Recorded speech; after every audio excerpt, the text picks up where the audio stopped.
Jacob appela ses fils et dit, Assemblez-vous, je veux vous dévoiler ce qui vous arrivera dans les temps à venir.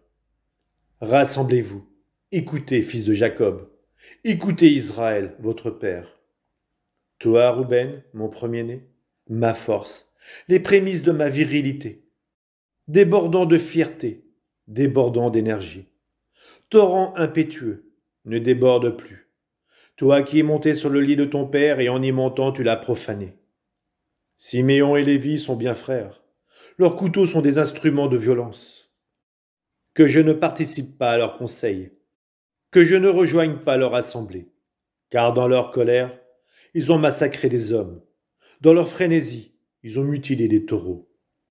Maudite soit leur colère, car elle est violente, et leur fureur, car elle est dure. Je les démembrerai en Jacob, je les disperserai en Israël. Judas, à toi. Tes frères rendront hommage. Ta main fera plier la nuque de tes ennemis, et les fils de ton père se prosterneront devant toi. Judas est un jeune lion. Tu remontes du carnage, mon fils. Il s'est accroupi. Il s'est couché comme un lion. Ce fauve, qui le fera lever?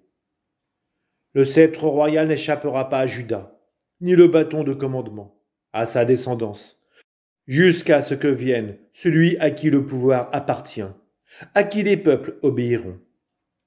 Il attache à la vigne son ânon, au cep le petit de son ânesse, il foule dans le vin son vêtement, dans le sang des raisins son manteau.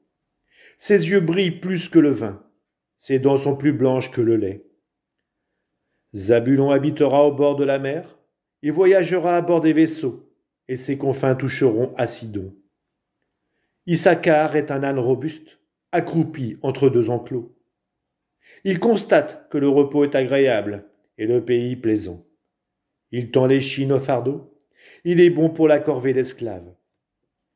Dan jugera son peuple comme l'une des tribus d'Israël.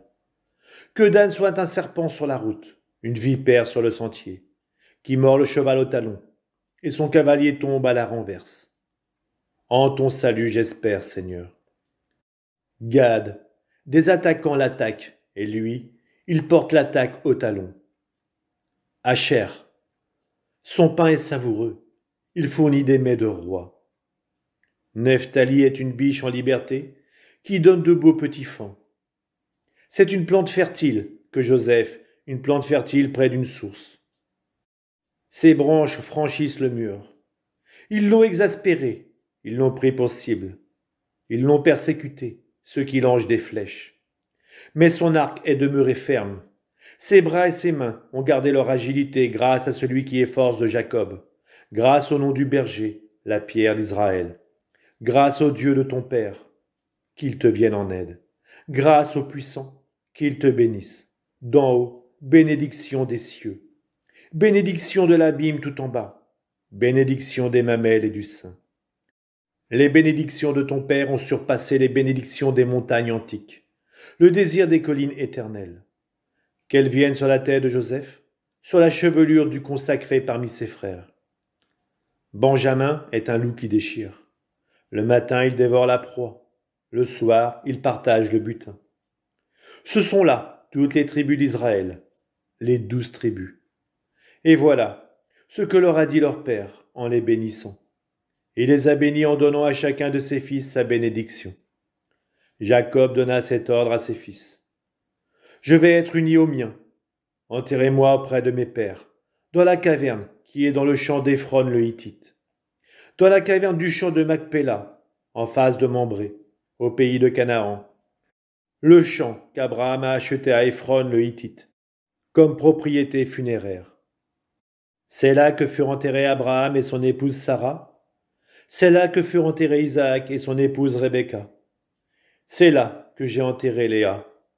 C'est le champ qui fut acheté aux Hittites, avec la caverne qui s'y trouve.